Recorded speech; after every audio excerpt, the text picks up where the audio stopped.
très heureuse de t'accueillir aujourd'hui pour une interview. Avant de commencer, je vais te demander de te présenter pour les gens qui ne connaissent pas David Lédan. Il y en a, il y en a.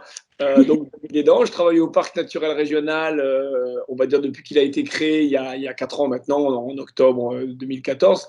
Mais j'y travaillais depuis bien longtemps, puisque on a fait plein d'actions avant que le parc naisse. Et du coup, moi, ça fait 27 ans que je travaille au SIAGM avant le parc, qui a été un peu l'embryon de la naissance du parc. Donc, ça fait longtemps. Plutôt sur le volet biodiversité. Là, maintenant, je suis chargé de mission biodiversité au Parc naturel régional, mais j'ai toujours travaillé sur la gestion des milieux naturels et la gestion des espèces, la relation entre les espaces et les espèces. Et est-ce que tu peux nous expliquer un peu plus ce que c'est qu'un PNR? Alors, un PNR, un parc naturel régional, c'est un territoire qui est très convoité, qui a à la fois une pression forte sur l'urbanisation et où on essaie de trouver un outil de gestion qui permet de ménager deux choses assez antagonistes. Les activités économiques et touristiques qui sont essentielles, on va dire, au développement des territoires, mais aussi la préservation des espaces et des espèces. Donc, c'est vrai que sur le golfe du Morbihan, qui est quand même très convoité, on va dire, c'est vraiment un outil très adapté où on essaie de trouver justement le juste équilibre entre ces deux choses qui sont un peu antagonistes. Il y en a déjà 54 un peu partout en France. Ça n'est pas un parc national, ça n'est pas une réserve. C'est vraiment un territoire qui est habité, qui est chassé, qui est pêché. Il y a des gens qui chassent, il y a des gens qui pêchent, il y a des gens qui habitent, il y a des entreprises, il y a des lotissements. Mais on essaie d'avoir avec les élus une réflexion, on va dire, plus forte qu'ailleurs sur comment on va maîtriser l'urbanisation, comment on va se développer, on va dire, en harmonie avec l'environnement proche. C'est vraiment ça la spécificité d'un parc. La difficulté majeure, et c'est pour ça que nous, on a mis très longtemps à le mettre en place, c'est que ce n'est pas une loi qui descend de Bruxelles ou une loi qui descend de Paris, c'est vraiment un compromis entre l'ensemble des acteurs d'un territoire. Et si on met les promoteurs immobiliers et les amoureux des zones humides autour de la même table, ils n'ont pas la même façon de voir les choses. Et donc, la difficulté qu'on a eue sur le golf, ça a été justement de trouver ce compromis entre l'intégralité des acteurs où chacun disait, bah, voilà, moi, ça me va, ça me va, quoi. Donc, j'ai pris un exemple, mais il y en avait plein d'autres, quoi. Et donc, c'est pour ça qu'on a mis, nous, très longtemps à réussir à concrétiser ce parc naturel régional, avec les élus, bien sûr, hein, puisque c'est les maires de toutes les communes et des conseillers municipaux qui font ce travail-là. Ça a été comment on arrive à trouver ce compromis. Ça a été très long. Il y avait entre autres une pression forte par rapport à la maîtrise de l'urbanisation.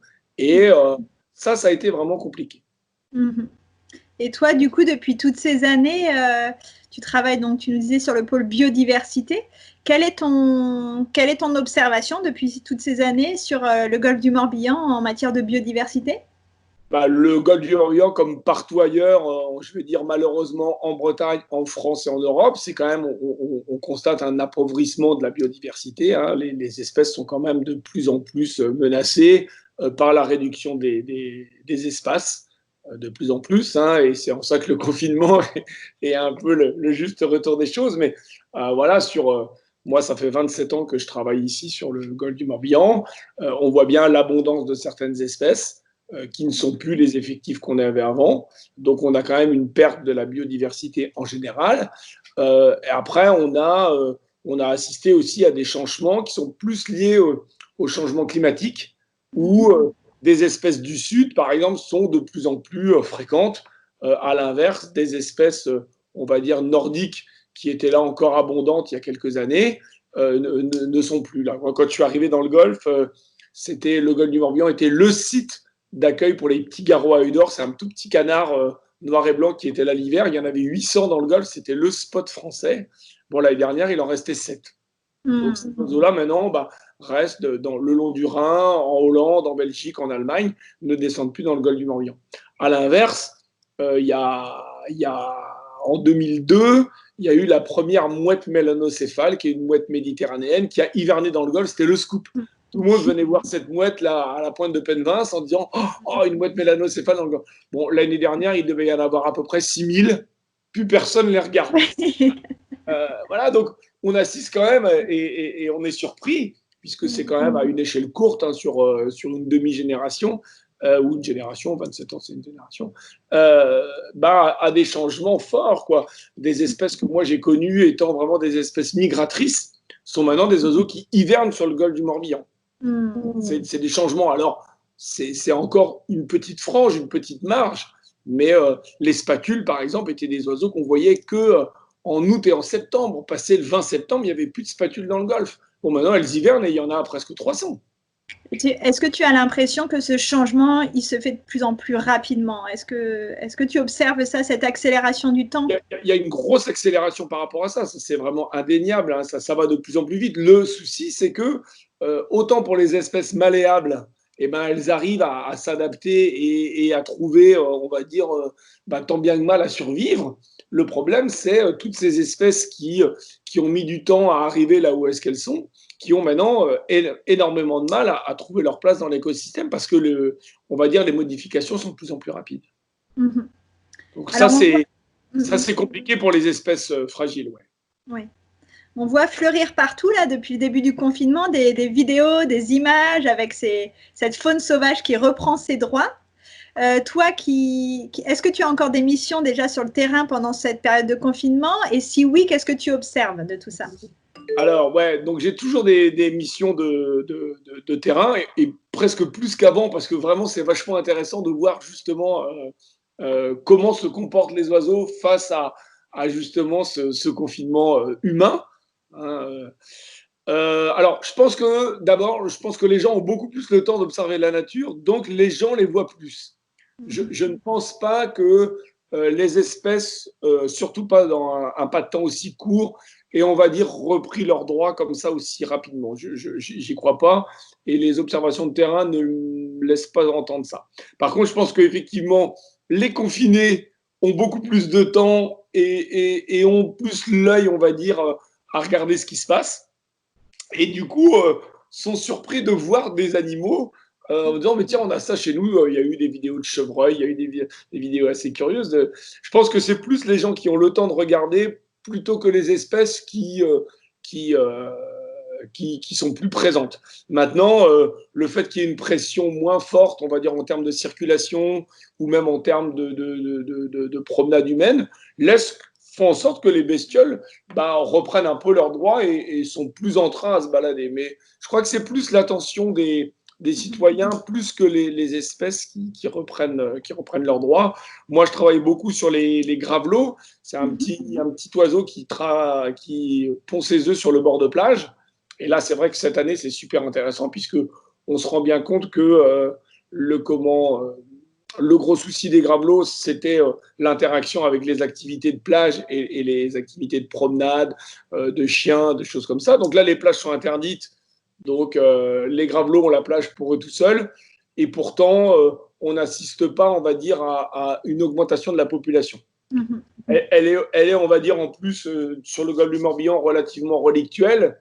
Et du coup, voilà, ce qui va être intéressant de voir, c'est est-ce que justement leur taux de survie, leur taux de reproduction va être plus grand. Je sais pas. Le problème, c'est que ça va pas être assez long puisque là, elles viennent juste les femelles de commencer à pondre. Et le temps qu'il y ait 3 semaines d'incubation plus 1 mois d'élevage des jeunes, je pense qu'on aura relâché les fauves sur les plages et on n'aura pas le temps de voir vraiment si ça a eu un impact, en tous les cas, sur les oiseaux. Donc, tu prônes un confinement jusqu'à la fin juin? Voilà, très bien, très bien. Mais moi, voilà, hormis l'aspect économique qui est quand même dramatique pour le pays, moi qui fais des points d'écoute, par exemple, beaucoup sur les oiseaux, c'est juste fantastique, quoi. Il n'y a pas un bruit, le nombre de voitures est nettement moindre. Ça permet vraiment d'entendre plein de choses. Au niveau de la pollution de l'air, là, je fais aussi beaucoup de photos. Le soir, là, bon, moins dans le moment parce que c'est nuageux, là, mais les 3 premières semaines, là, il y avait des lumières le soir, mais qui étaient délirantes, quoi. Des oranges complètement fous, là, c'était vraiment bien, quoi. Et puis ouais, j'ai trouvé que c'était une expérience intéressante. Ouais. Mais sur les oiseaux, en tous les cas, ça nous permet vraiment d'entendre et de prendre le temps d'écouter. Je crois que c'est surtout ça. Je crois que les gens ont pris le temps de regarder et du coup de constater qu'il y avait finalement des bestioles tout près de chez eux. Le fait qu'il y ait quand même moins de monde à passer ici et là, donc les animaux Voilà, j'ai vu plein de traces de lapins sur les plages. Bon, c'est pas très habituel, alors que là, maintenant, là, ça cavale de partout, quoi. Donc, voilà, dès qu'il y a un espace, on va dire, qui n'est pas utilisé par les hommes, bah forcément, la biodiversité s'y installe. Hein. L'exemple le plus terrible qu'il y ait eu, c'est toute la centrale autour de Tchernobyl, où là, maintenant, c'est une des réserves les plus fantastiques d'Europe. Tout à fait, oui. Là, il y a plein de bestioles, quoi. Qu'est-ce que, selon toi, on pourrait tirer comme idée positive pour la biodiversité de ce confinement? Qu'est-ce qu'on pourrait faire dans cet après-confinement? Ça va être très compliqué. J'ai tellement peur qu'on ne puisse pas tirer les leçons de cette chose-là sur les circuits courts, enfin, c'est surtout ça, moi, ce qui m'a frappé ici, c'est que, voilà, moi, j'habite une petite commune au-dessus du golfe, là, qui s'appelle Sulniac, et c'est vrai que nos agriculteurs bio, là, ils ont réouvert un petit marché, enfin, pas un petit marché, mais leur petite épicerie s'est ouverte tous les jours. Il y a eu plein de gens à venir parce qu'on avait peur de l'approvisionnement, et ça a super bien fonctionné. J'espère qu'on va continuer et promouvoir ça sur des circuits courts, sur travailler sur du local, même si c'est 20 centimes ou 30 centimes plus cher. Enfin, je veux dire, peu importe, quoi.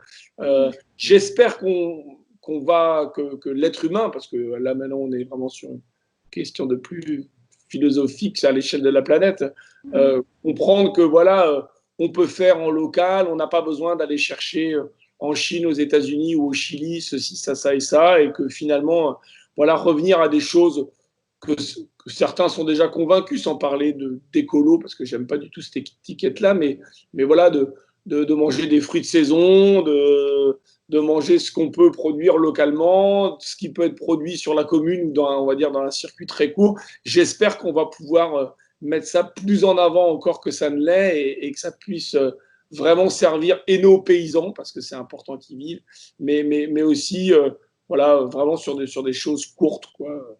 J'espère qu'on aura cette intelligence-là et puis de se recentrer sur les choses importantes que tout le monde, là, sur lesquelles tout le monde s'est concentré, c'est-à-dire les proches, comment vont les proches. Je crois que les gens se sont jamais aussi sentis solidaires que depuis longtemps. Et je trouve que ce soit dommage que ce soit une période de triste comme elle l'est, parce que c'est aussi triste au quotidien, qu'on ait besoin de ça, nous, êtres humains, pour prendre conscience des vraies choses de la vie. Mais bon, c'est un autre débat, mais voilà, si on peut vraiment transformer l'essai sur du circuit court et sur des choses locales, ce serait vraiment génial. Ben, merci.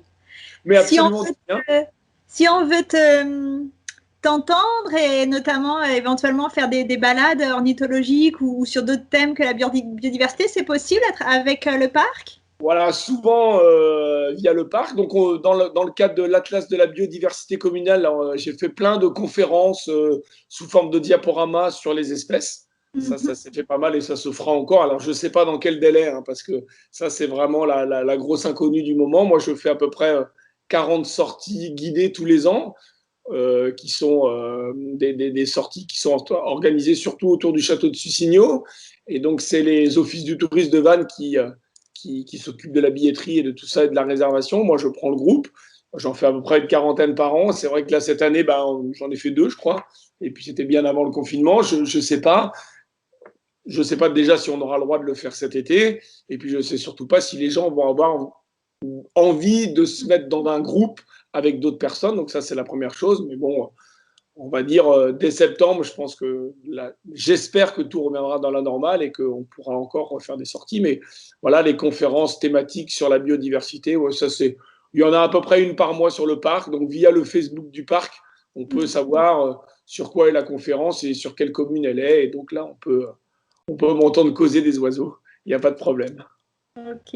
Eh ben, je te remercie, David. Je te souhaite C'était un plaisir d'échanger et sur ce confinement, et puis qu'est-ce que ça va apporter à la biodive, en espérant que nous, êtres humains, on puisse retirer vraiment quelque chose de positif de cette expérience fâcheuse.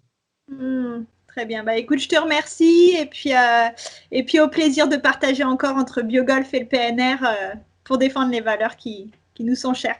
Et ben, ce sera avec plaisir.